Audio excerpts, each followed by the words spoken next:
Alrighty, guys, so one of the biggest shows recently, or perhaps most trendy shows of the past few years, has just wrapped up its second season. We are here today to talk about everything Severance Season 2. So, before we get into it, I just want to give a heads up with the format. This review is going to be a non-spoiler and spoiler. I know that the show has been out for a little bit now, at least the last episode, but maybe some of you guys wanted to wait to binge the entire thing or haven't gotten caught up with the last couple episodes. So, this review is going to be non-spoiler first, so we're going to be talking about Severance Season 2 in as vague detail as we possibly can, and then we're going to talk about it in spoilery detail afterwards, and there's going to be a clear delineation of when I switch to spoilers, so no worries about that. And if you want to click away after the non-spoiler section, then by all means do so, and then come back once you have seen the season. So let's get into Severance Season 2.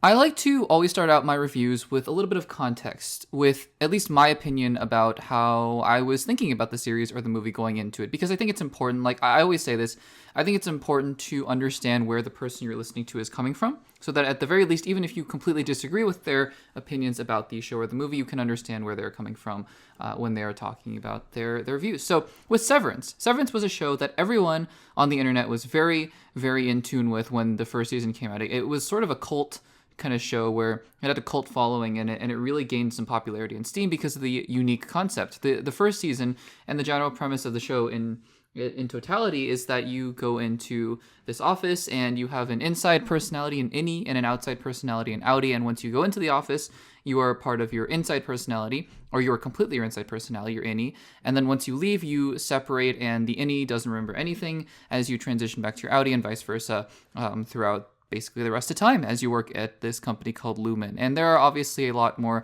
complicating factors that go on, especially with the main character played by Adam Scott named Mark. And there are some other big cast members. And I'm just trying to be as vague as possible. But we'll talk about a little bit about Severance Season 1, because I think Severance Season 1 is important to understand my context, how I came into Severance Season 2. Because honestly, with Severance Season 1, I was a little disappointed with the show. Not because I didn't think the concept wasn't original, or not because I didn't think that the show was interesting or anything like that. I thought the ending was a little disappointing. And I'm not saying that seasons of shows can't have cliffhangers or things that make you want to see the next one, right? But I'm a big advocate of, you got to wrap up at the very least the central heart of your story before you move on. And it's totally fine. Leave some things to mystery, leave some things unanswered, leave some things for the next season, hopefully. But we always have to be operating under the assumption, is my belief at the very least, that we're just not going to get another season or another, a follow-up to it. Because look, even if the next season is automatically greenlit, and we talked about last week that Severance Season 3 has been greenlit, so they probably knew that going into, or maybe they didn't. I don't know. Maybe they did or maybe they didn't. But it's officially greenlit for Season 3. But I think we always have to operate under the assumption that you just may never get to make the next thing, right? And you have to end the story in a way that doesn't have to be a happy ending for everyone, but the story you were trying to tell within that narrative has to have some definitive finiteness to it, is my opinion. That's just my opinion. So with Severance Season 1, I just felt like they left the ending way too open-ended. She's alive, and that opens up a whole can of worms, right? It answers a question of, okay, so now we know Gemma Scout is alive, and that's it. And they do the overtime contingency, and it kind of works, it kind of doesn't work, and we have no idea what happened after that, because it's revealed that Helly is really Helena Egan. And so, again, just answering or opening up way more questions than answering, and just leaving us wanting. So heading into Season 2, I was just honestly not super excited, but I heard the reviews. Everyone said this is one of the best seasons of television ever. It's one of the greatest things they've seen in quite a while, and I was like, okay, so we'll see. I enjoyed the concepts of Season 1 quite a lot. I just don't know if it really grabbed me in the same way that other shows, other more dramatic shows like Stranger Things or Sherlock or whatever have. And so I was just curious entering Season 2. So then we get into Season 2. And I haven't been talking about it weekly on the channel just because the episodes, frankly, it's a timing thing. The episodes come out on Friday, and I upload the podcasts on Friday. And so there was just no guarantee I would get around to watching the whole episode, making a segment about it, putting it into the main podcast, and uploading it. So I've just been quietly watching it, but I want to talk about the whole thing now. And what I will say about Season 2 is I really liked it. Here's the thing about Season 2. I think that Season 2 was on a razor's edge the entire season. And the reason I say that is because it continues the same sort of trajectory that season 1 had of just bringing up question after question after question. What season 2 does a little bit better though than season 1, I think again it was on the razor's edge, but it I think strikes that balance where it starts to answer some things that I think are set up to be answered, right? I think that in season 1, what I was a little disappointed by was that it raises so many questions that I think you expect to be answered and they just leave them open-ended. And I think season 2 does a much better job, in my opinion, of, yes, having those questions out there, but then starting to peel back the layers a little bit. Season 2, I will say, and I don't think this is a spoiler at all, leaves you with so many questions at the end of it. And I think, though, the difference between the end of season 2 and the end of season 1, again, no spoilers, is that the kinds of questions that you're asking at the end of season 2 are more, oh, okay, so what's going to happen now? Because not in the sense of I'm confused, what does this mean, what is it, but more of just the central questions of, okay, you left a few things hanging, and I'm not going to lie, I'm still a little bit disappointed that they left a few things just completely dangling. But the central questions you're asking at the end of season 2 are, oh, I really want to know where the story goes next, versus season 1 where I'm going, what is happening? What does this mean, right? And not in the way of, oh, what does this really, symbolize? It's just literally, what does this mean? And I think that's a key difference between season 1 and season 2. The performances in season 2, Adam Scott, Britt Lauer, I think, who plays Helly, great. Zach Cherry, who plays Dylan, awesome as always, and John Turturro, who plays Irving. The core four, as I have dubbed them just now, they're fantastic as always. I think some characters in the season have more to do than others. I think, for example, Irving has very little to do, honestly, relatively compared to the other characters. I think Dylan's arc in this season is quite interesting, a little bit more subtle, but I think quite compelling. But this is obviously, as we saw at the end of season 1, this is slowly transitioning into a story more about Helly and Mark as the two leads, and I think that's great. And Mark, we get a lot about Mark in this season in terms of Adam Scott gets to play with a lot of different facets of his character, which I really, really enjoy. Again, this being non-spoiler, I can't really talk about what the season's actually about, other than the fact that at the end of season 1, if you've seen season 1, and I'm sorry if you haven't, spoilers for that, but they do the overtime contingency, and their innies are outside in the world for just a little bit there, and then they, that's where the season ends, and so we really don't get a sense of, okay, where do we go from here? And so season 2 goes in a bunch of interesting directions, and I will say, there are some episodes that are a little weaker than others, right? I think that there are some episodes where you're going, this is confusing, but not in the right way. But I think most of the episodes are very gripping. There's one episode in particular towards the latter half that I was going, oh, this is really starting to tie some things together and allow the show to really make some sense.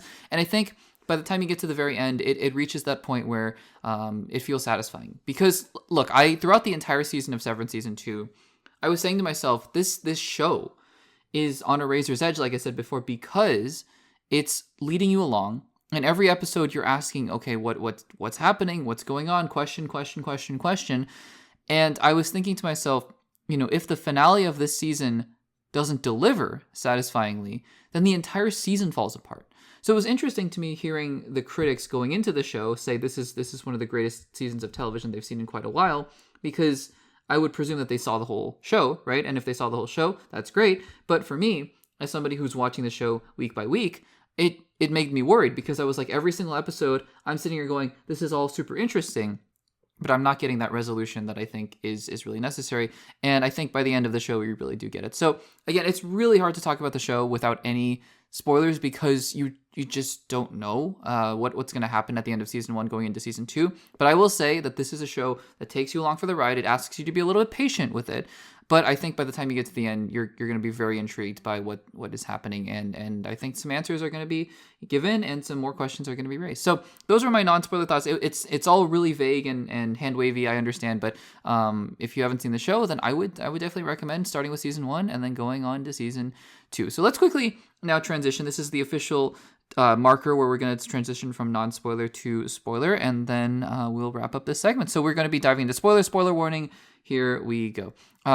Usually what I do in these spoiler segments is I reference things that I just talked about, or I reference vaguely in the non-spoiler section and draw them out a little bit. So in terms of character arcs, right, I want to start here. I think Irving, honestly, was a little bit disappointing to me, because I just don't think he had anything to do in the show.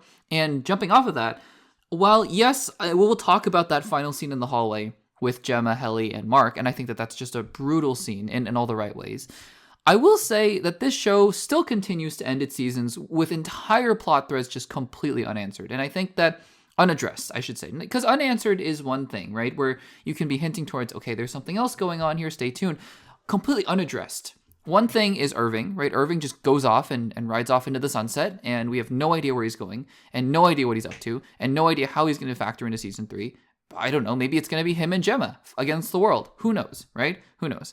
And the other character in particular is Miss Huang. Miss Huang is a character, the young girl who's in Lumen, who is on the severed floor. The whole season, everyone's going, what is this kid's deal? Who is she? What's going on with her? And she just gets on a shuttle and doesn't show up again in the finale. I think, again, this show, I don't know if it was assured to them that they were going to get a season 3, but to me, it's like, if you're going to, I don't know where these characters went, because we're invested in them now, and you don't have to spend 5 minutes or 10 minutes with every single little loose plot thread, but it's just, I'm like, okay, well then now we're gonna have to wait another 2 years or another 3 years before we get Severance season 3 to find out. So anyways, that's just a little bit of a frustration, but what I love though about the finale is the dilemma, right? Because I myself, I'm watching the finale, and you get to that last scene, and I am literally saying out loud, Mark, go out the door, walk out the door, walk out the door. But at the same time, you have to acknowledge that this is not the Mark that you're rooting to get out the door, because this Mark is the innie Mark who understands if he walks out the door, he could be dead. And that's scary. I mean, you just imagine putting anybody, any human being in that position, in those shoes, to say, look, I mean, there's somebody out there who's asking you for their help, and if you walk out the door, you're going to help them, but you're going to die. That's a terrifying decision. And on the other hand, so maybe if Helly wasn't there, he would have done it, but Helly shows up and he's like, this is it. I mean, we're fighting for our own lives now.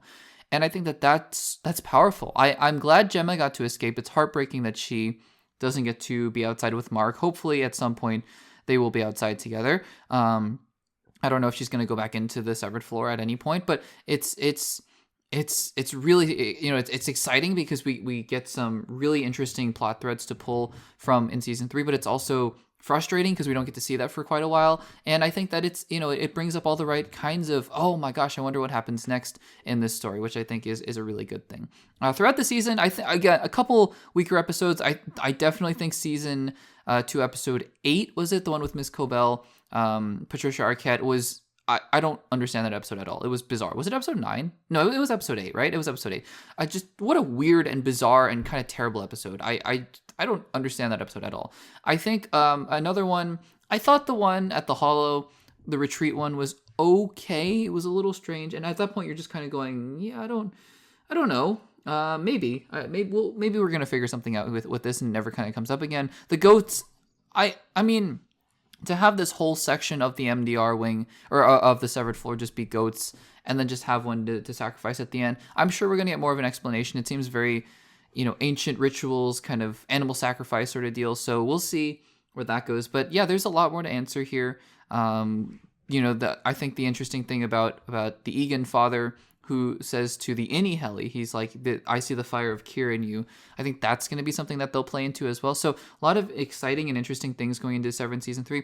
And the bottom line is that the difference between season 1 and season 2, after season 1 ended, I was like, yeah, I mean, if they do a season 2, I'll definitely watch it, but I'm not excited about it because I was just left kind of dangling, right? And with season 3, I am genuinely very excited about it whenever it does happen, because I think that this is the kind of excitement that you want to build with the end of your season. So guys, have you seen Severance season 2? I'm assuming that if you're still hanging around here, you have. What did you think about it, and are you excited about season 3? Also, what are your theories for season 3? What are some of the things that you hope to happen? Let me know in the comments down below.